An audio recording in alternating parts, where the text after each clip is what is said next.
This is how not to get robbed or drugged abroad. Take that shit off. You got a pager too. You're baller, huh? You're balling?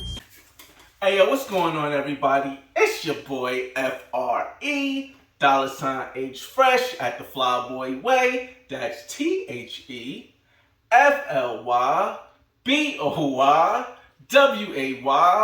Don't ask why, just check out the channel. And we are here with a much needed PSA.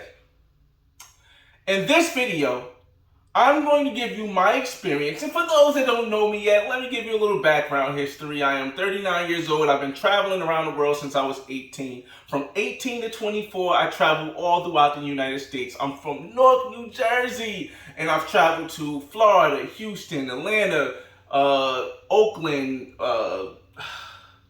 Howard, Homecoming in DC. I've been to a lot of different places. Virginia, South Carolina, North Carolina. I've been to a lot of different places. And I wanted to give you that background to let you know that I've been to places around the states. I've also been different places internationally. I've been to France. I've been to Abu Dhabi. I've been to Dubai. I've been to Colombia. I've been to Brazil. I've been to Costa Rica. I've been to Panama. I've been a lot of places. Trinidad, Jamaica, Dominican Republic. And I wanted to give you this guide because I feel as though this is needed. This is how not to get robbed or drugged abroad or while traveling abroad. Now, I'm not going to say all of the things because this video is going to be less than 10 minutes. But if you know another way that I did not say, leave it in the comments because we're really just here to help people. I am very happy to be here. Amen.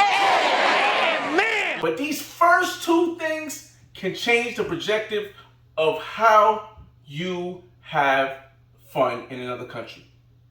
When you go to another country and you choose to pick an Airbnb or a Casa Particular or a hotel, the most important thing is that you make sure this place has security. I want you to know who you talking to, too. Top flight security. Now, I know a lot of people are going to say, hey, but security sometimes holds you up. But see, this is where the risk takes in. When you have security, there's a reason why they put security in these places. If you have security, this can be the first deterrent. No matter how bad you mess up with everything else, this can be the first deterrent to stop someone from trying to drug you or trying to rob you. Because you have a security guard at the front desk, the front counter, the entrance of the building, or something. And they don't always have to take ID, but just having them there makes a big difference. It stops opportunity. And for those that don't know, right now we're currently going through a recession around the world. And opportunity breeds problems. It's not one country's worse than the other. It's not one country's more dangerous than the other. It's the opportunity you give people in these countries. The second thing, if you're going to some place that you've never been this place before, do some research. We are millennials and above, and even the people who are boomers who are living in this era, we have access to the world in the palm of our hands.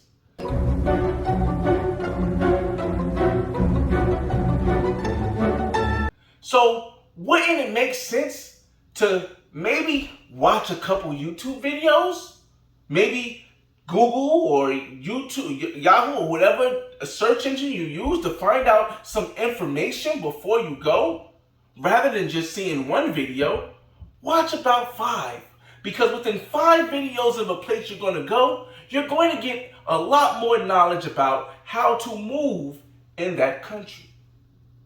The next thing, when you're going somewhere that you have not been before, if you don't feel like paying someone for, a service to, like a travel guide, or you don't want to pay someone for a consultation, you should probably go with someone that you are comfortable with. Don't go alone to Brazil. Don't go alone to Colombia. Don't go alone to Cuba. Don't go alone to these places, because when you're alone, you're alone. Doesn't matter who you meet over there, how friendly they seem. Will, I just started in the cafe. Me too. I manage the kitchen. At the end of the day, understand this. If you go alone, then you are alone. The next thing I want to bring down to a lot of people is, if you're from the United States, I can only speak as a United States citizen. You have to understand that right now the United States economy is the #1 economy in the world. So when you go to other countries, a lot of things are going to be less expensive.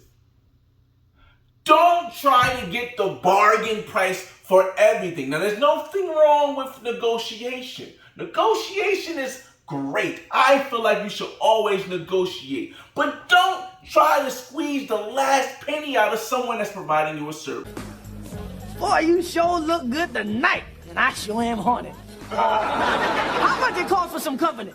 $50, let's go. 50 bucks? Good Lord, 50 bucks, that's a lot of money. Do you want to know why? Because then they won't be appreciative of the opportunity that you're giving them by paying them for a service in any manner of fashion. And if they're not appreciative, they may be looking to upsell you on something. They may be looking to squeeze another nickel out. So again, there's nothing wrong with negotiation when you go to these places, but don't go over and try to squeeze the last penny out of somebody in any situation.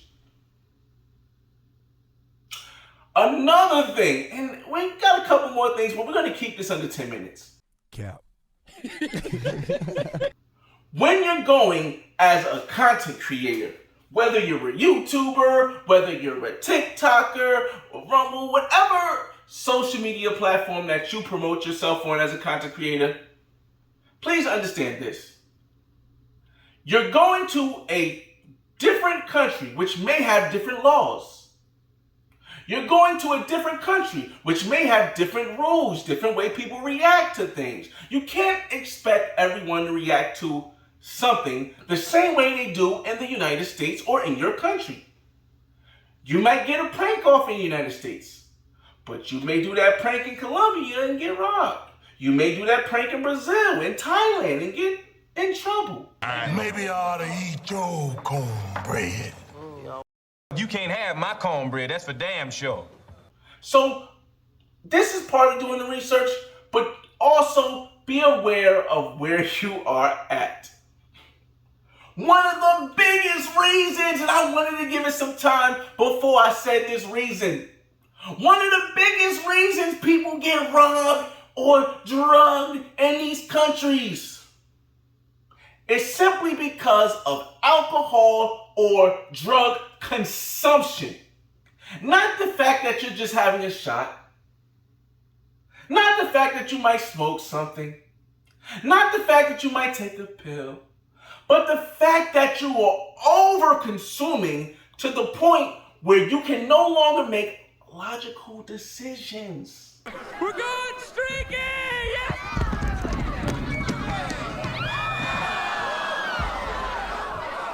No, I'm sorry. You see, everyone that I've ever heard of being drugged or robbed abroad while traveling abroad has either been drinking or participating in drugs. Now, yes, some country drugs are legal, some countries are allowed. We're not talking about the legality here. What we're talking about is overconsumption, which makes you unable to make logical decisions. Now, no, everybody's logic is not the same. I know everybody's logic is not the same. So again, you want to ask around, you want to watch videos, you want to do all this stuff because it's a 99.9% chance that if you follow these steps and the few steps I have left, you won't get robbed, you won't get drugged. But if you make a big mistake in any part of that, okay? Now, when it comes to dating and wanting to go over and meet someone of the opposite sex, everyone will tell you, don't use Tinder. Tinder's so horrible. But it's not. The fact that people meet online or in person or in a certain area is just a coincidence. Are you going to tell me that people that's on Tinder are not in this section of the thing? Why wouldn't they be? Are they not in this section of the thing? Why wouldn't they be? So stop thinking that you can't meet people online. You can meet people online. But do your due diligence. Make sure you ask them if they have a social media that you can see. Now, I know in the States, there's some people who don't have social media. And they say, oh, I don't have social media because of this. And I don't have social media because of that. But think about this. If I have access to social media, I have access to all your pictures. I can screenshot them. I can send them to my friends. I can do all this stuff that's going to protect me just in a slight chance that you're one of the people who plan to drug or rob me. Don't you think that would make the person who gives you their social media, the person you meet on Tinder, the person you meet on OkCupid, a little bit less likely to rob or drug you? Sorry, Daddy. What do you mean sorry, Daddy? What the hell did you do? Is Wayne Brady gonna have to choke a bitch? Now I got a couple more things, and then again, if you guys have any added information, just leave them in the comments because this is here to help everybody. I am very happy to be here. If you're meeting someone for the first time, I'm not talking about the first time online, but the first time you're meeting them in person and you're traveling abroad, meet in a public place or meet somewhere where there is people that can see you, that know you. If you go to a friend's house, at least have another friend there. If you go to a bar, make sure it's a bar where it's not in the area where it's empty. Make sure it's a full bar. You know why? Because if people can see you with these people and something happens to you, the backtrack can come and you may be able to be okay or get your stuff back. But if you're going to say, hey, the first time I'm going to meet you, come on over to my house. Come on up. This is where I'm staying overseas with no security guard and you don't have to sign in and you don't need your ID and just come on over. I'm going to bring some liquor. Then there's going to be a lot of problems. You are a whole lot of woman. Oh, yes. I know what you need. There's just going to be a lot of problems. One of the last ones I want to say is this. A lot of people say, oh, as a man who might want to probe, I can't have two women hanging out at the same time. Yes, you can. Yes, you can. Here's the thing. If you're hanging out with two women at the same time and you are not with a friend, you have to be extra careful of your drinking around, even if you can manage to not drink that much. If you leave and you go to the bathroom, you don't leave your cup unattended. Hey there, so watch the girl in the back. She just picks up my cup. And now she's about to drop in something into my cup. Right there. You see that? And now she's about to look in there. Yep, it's in there. Either take your cup with you or you get another drink when you come back. This is the same standard as you do in the United States. So why would you not do it when you travel abroad? If you are going and you're going to partake of some drugs, make sure you are in an area where you're with friends. I personally don't partake in drugs, but if you're going to partake in drugs, make sure you're with friends who are not partaking of drugs. Because if I'm messed up, but my friend isn't messed up, my friend can watch us. But if my friend is drunk and I am drunk,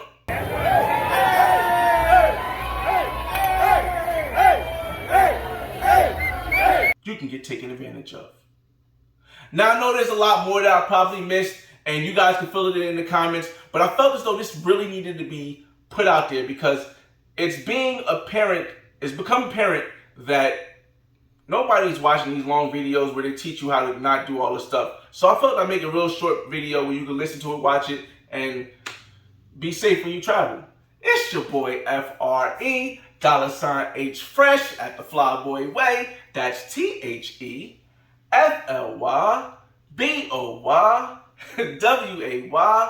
Don't ask why, just check out the channel. Good morning, world.